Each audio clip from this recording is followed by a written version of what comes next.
वर्षे वाराणसी शक्ति जामगे अंदानु टाक दयाने बारी गुजारवे अंदानु टाक दयाने बारी गुजारवे।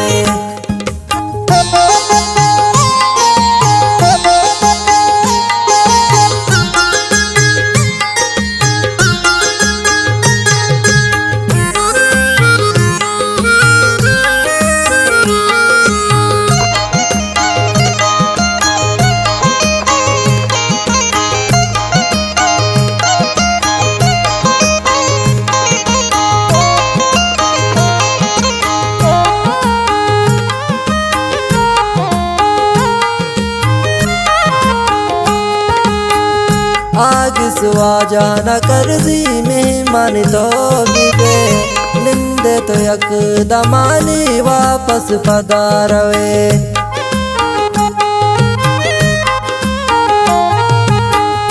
आग सुवाजा न करजी मेहमान तो बिबे निंदे यक दमानी वापस पधारवे।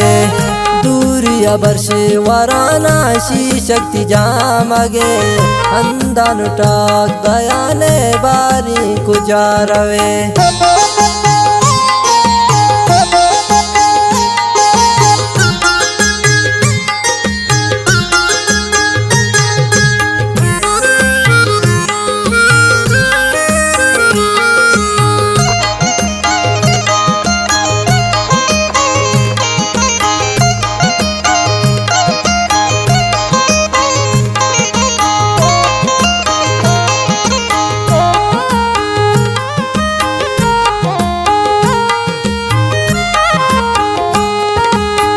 परतई दोस्तिया मन यल्लावती मवानग दो दिल बीत यक जाने लीदा जमानक।